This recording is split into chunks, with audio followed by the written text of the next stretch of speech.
Hey guys, so another Saturday. It's Saturday.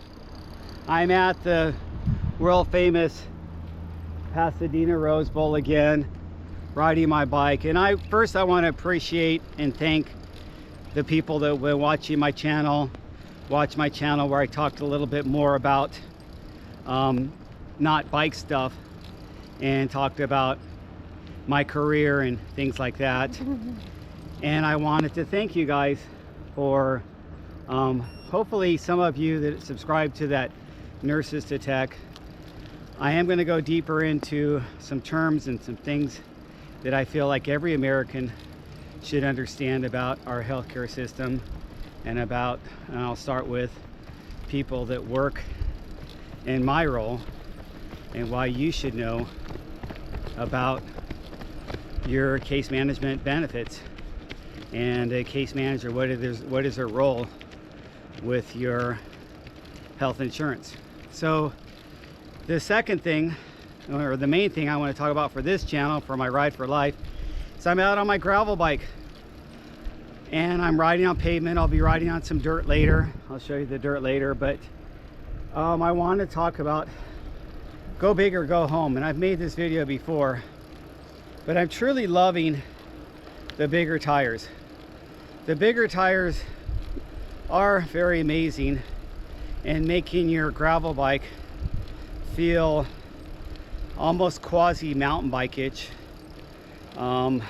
with the ability to go over loose terrain and ride some conditions that you probably would not want to take a gravel bike with 700 by 40 or 700 by even 700 by 45 C tires. But when you get into it, you if you want to get into more of a adventure niche or a more mountaineering type of gravel bike, or even maybe more of a bike packing type of gravel bike, why big tires make sense. So I'm going to tell you about a couple obstacles I had to consider, and that's what I'm going to make this title of this video: what you should consider when getting a big tire gravel bike. Because if you're going to go bigger tires on your gravel bike, you need to consider this before you just go out and purchase a gravel bike. I guess the primary thing you would consider, whether you have a gravel bike you're trying to upgrade, or you're going to go buy a gravel bike that you want to make specific for bike packing and more rough trails and more adventuring, what you should consider, especially, and I will bring this home to you guys that are short like me, especially if you are shorter in stature. So we talked about it before in one of my other videos where I said what happened to the 650B gravel bike tires, because they kind of disappeared, and I never got into that tire size or that wheel size on my gravel bikes. They've all been 700C. So you have to think about, even when mountain bikes went into the 29er, they kept a 275 around, and they said if you buy this frame, it's a small or extra small. They wouldn't do it as 29 wheel, they'll do it as 275. And there's some reasoning behind that, just like we went shorter crank arms just recently, and there's some reasoning behind that too. So let's talk in detail about why the 700C gravel wheels with big tires needs to be really analyzed before you go out and try to upgrade your bike, and before you go out and purchase that new gravel bike that says it has 50C tire clearance or 55 or 2.2 inch tire clearance. What you need to consider, Okay, so right off the bat, let me show you what I got. And I'm gonna pull over here and look at my bike real quick, a little more up close. But right off the bat, we have to think about where those bigger tires and where that stuff matters and why it matters. And so let me go over here. I see a spot. Hopefully it's not too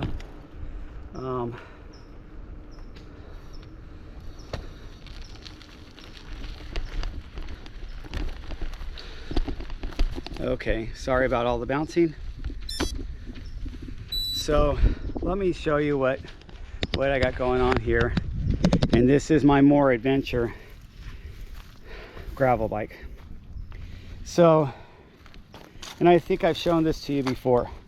In the front is the 700 by 55, and these are the Vittoria Torino, and those are the T30. Okay, so they're a little bit smoother on top, knobbied on the side, and they're big.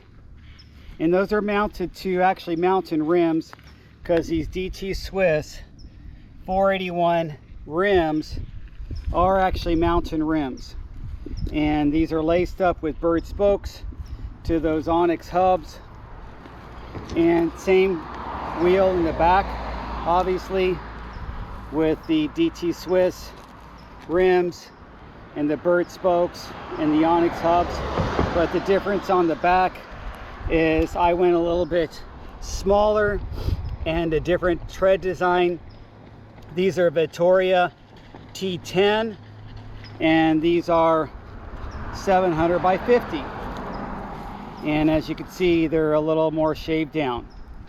Now, there's some advantages that you don't think about, what I'm going to point out to you when you go bigger.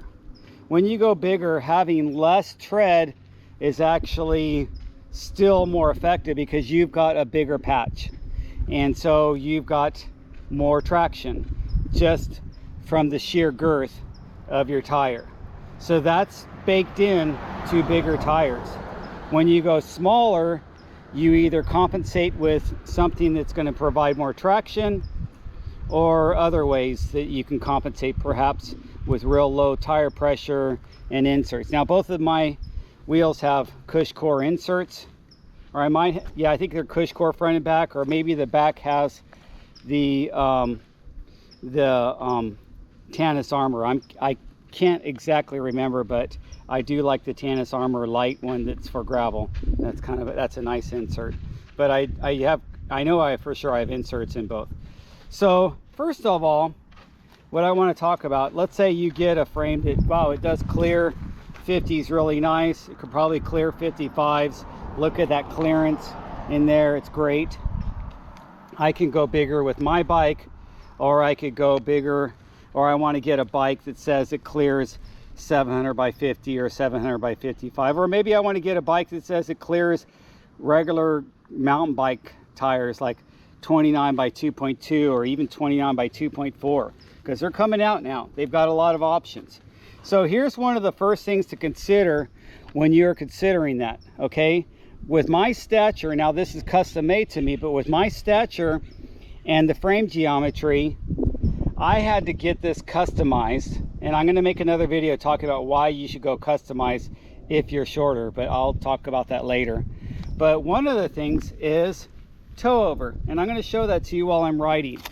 When you get a gravel bike and you put bigger tires on your gravel bike, and you are short in stature and you're using standard crank arm lengths, because this is 170, and perhaps you got one that says 165, because 165 is the thing now, and they are making the smaller frames have 165 crank arm lengths now.